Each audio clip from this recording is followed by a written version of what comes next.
Hello everyone, it's Lynn from Feather Song Crochet and welcome back to my channel.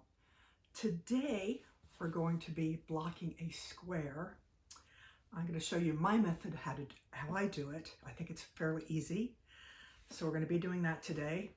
And for those of you that watched my video on unpopular opinions, you know I don't like granny squares, but this is not a granny square. This is a square I made from the Annie's Kit Club blanket.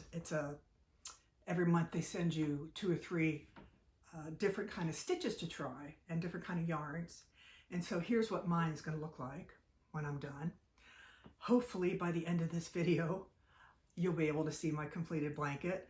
I have blocked all the squares in it except this one. This is my last one. And then I get to sew it all together. So stay tuned. So here are the supplies that you're going to need. You're going to need a foam board.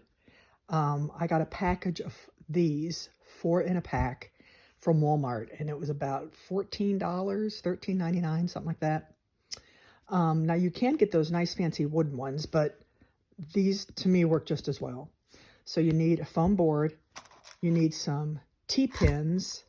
I like the T-pins because they're sturdier than just the regular pins with the different colored balls on top.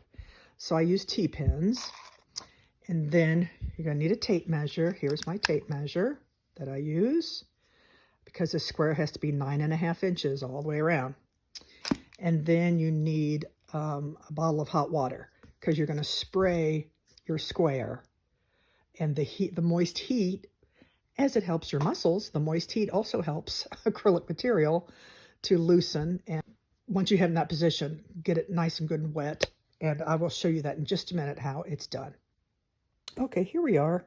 I'm doing this in the bedroom today on my bed because this is where I usually block my squares.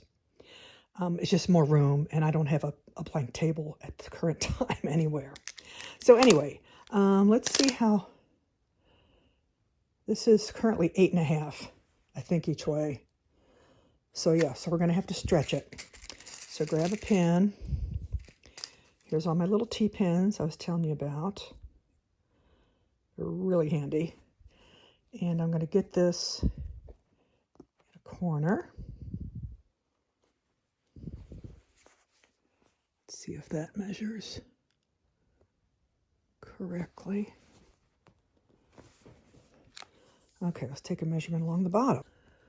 And if it's a little over 9.5, that's fine too.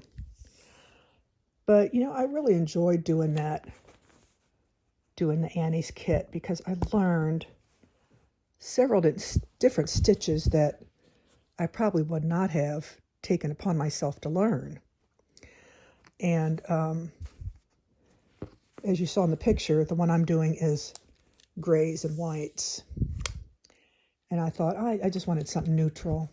Okay, I got the 4 corners, and now I'm going to have to pin here in the midsections to make it nice and square. Okay, here we go. I got them all. I put 2 or 3 along each side. I got the corners first, and we are measuring 9.5 all the way around. Great. By the way, isn't this a beautiful pattern? This stitch is treble crochets and a popcorn stitch for the flower bulb. But I just thought this was so interesting. I didn't think I was going to be able to do it because it was a little complicated, but it turned out really pretty. Okay, now the easy part. We're going to spray with the hot water all over. Get it nice and soaked. Let's see.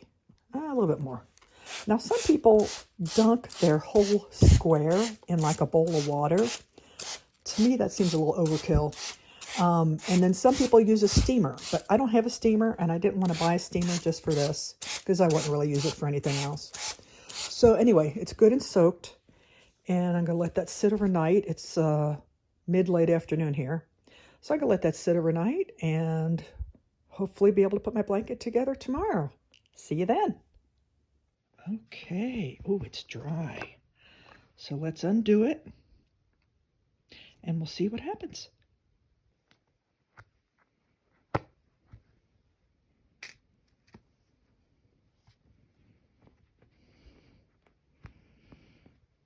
Okay, it's all unpinned.